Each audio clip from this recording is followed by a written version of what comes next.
You know, we don't have nothing. We supposed to be security, but we're not secure. Mm-hmm.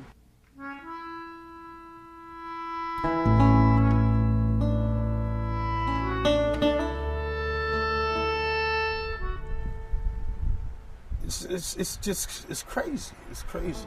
They're not supporting us or nothing. They just want bodies, and bodies is numbers, and numbers is money.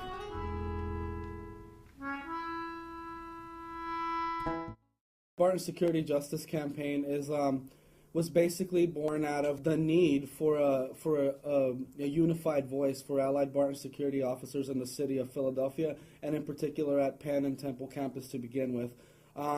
The reason for that is, I think, the obvious and the common grievances that are across the board for workers are the same, I think, everywhere. Lack of health care, unaffordable health care, lack of a grievance process, lack of timely and dependable reviews of work performance and raises, lack of sick days, lack of dignity is really what has pushed the workers to step up out there and really start to push back on this company to get back some of those, which in essence are human rights.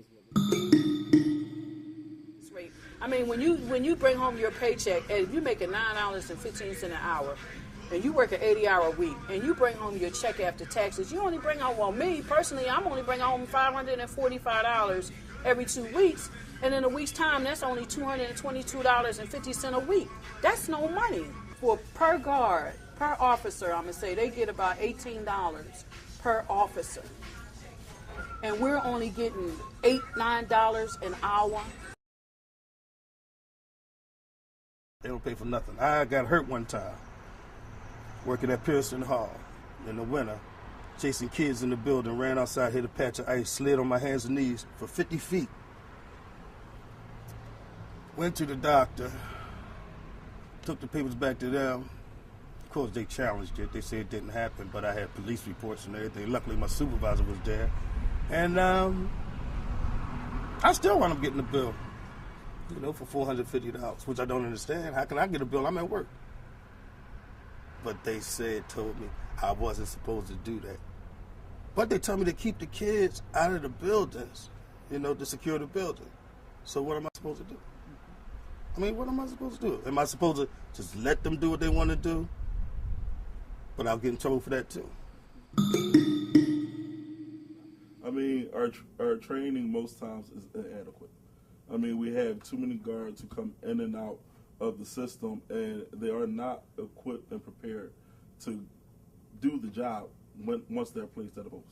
We had an elderly gentleman that worked at Booth. One of the professors got robbed, and he told the officer, well, it's your job to go run after him. And he told him, no, it's not my job to go run after this guy. My job is to call the Temple Police and give them the description of the gentleman that just robbed you. So they wind up, because this guy is a client, they wind up firing the officer because he wouldn't go run down the street to chase down a man that robbed a professor. That's not our job. That's not in our job description. We don't carry guns. We don't have batons. We're talking about a company that has 86% density, 16,000 workers in the city of Philadelphia, the majority of which are African American, coming from West and North Philadelphia. We've heard a lot of stuff in the media recently about violence and the connections with violence, poverty, wages, and unemployment. And I mean, we're talking about a serious social ill that's deeply rooted in Allied Barton and is directly connected to Ronald Perlman and Amy Gutman over here at the University of Pennsylvania. So we have this like one hand washing the other effect, right? Where you have this billionaire who comes and gets his name put up on buildings, on campuses, and things named after him, giving millions of dollars to these endowments. The schools turn around and give him big fat contracts for his security company, and so everyone's winning in this paradigm except for the security officers. They're basically paying this subsidy to this millionaire and these very wealthy institutions with all this money in their endowments. So it's pretty crooked, But once the students found out that I was moving over here, there was a near uprising. I mean, they started an internet group to try to get me back. They started petitions, emailing the House Dean, my account manager. They were ready to stage a sit-in. They were very, very, very upset. Students here are the second highest revenue for Temple, so, I mean, our money should have a say in where they spend it and how they spend it. We can't get anyone's attention. Allied Barton is going to talk to us, so we want to get Amy Gutman's attention. So what did? We decided to, take the petition to Amy Gutman. We're interested in forming a union. We want to help ourselves. Here are all the guards from Temple Community College and University of Pennsylvania. We have a list here, and we had a long list, and we want to present it to her to let her know, what our problem, and also talk to her about our problems. The next day I went to work, I was called in to the account manager, and he said, well, you did something wrong. So we got transferred. They wanted to fire us, but of course they're going to deny that. When the students at Penn found out what happened to the guards of the Philly Five, that we got suspended and transferred, a lot of articles appeared in Delhi, Pennsylvania. Specifically, one editorial that said, President Gutman, what are you going to do? The next day was in the Delhi, Pennsylvania, that President Gutman demanded the security guards be brought back on campus. So that's what happened to, three of us. The two guards decided they didn't want to come back. One guard, he came back a lot later than we did, somewhere in November. And myself and George Adara, we all came back in October. So they wound up calling us the Philly Five.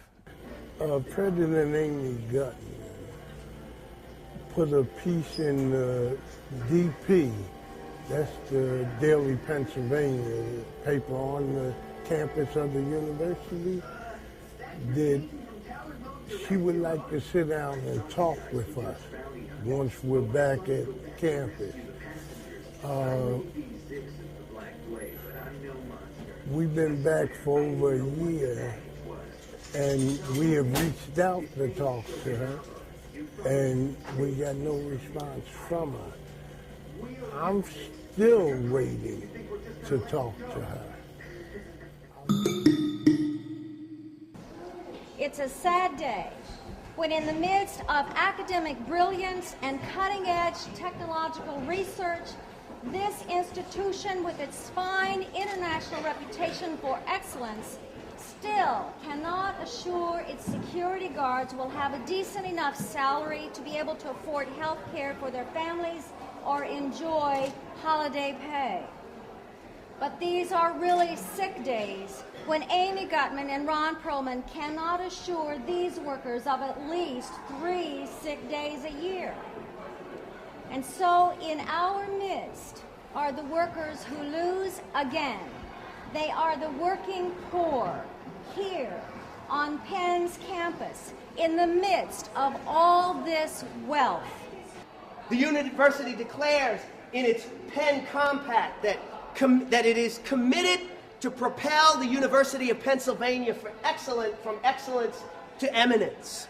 For Penn requires both academic leadership and social responsibility in carrying out the core university activities. That's a bold and noble vision. But for the University of Pennsylvania to ally itself with an employer that will not guarantee basic fair treatment for its employees flies in the face of the very accomplishment of that vision. There are 16,000 security guards employed by Allied in Philadelphia. This is an opportunity for Penn to lead the way. Why can't Penn make the difference in the lives of all 16,000 by setting the standards higher for the ones who are employed here? We could do that. All that's needed is the will. And David versus Goliath, David does win, but you just have to take that risk sometimes. And that's all I'm asking people to do. Just get involved. We are marching, we are marching, we are marching for our Penn guards. We are marching, we are marching, we are marching, we are marching, we are marching for our Penn guards. We are marching in the heart of God. We are marching for our Penn Guards. We are marching in the heart of God. We are marching for our Penn Guards. We are marching, we are marching, we are marching, we are marching for our Penn Guards. We are marching.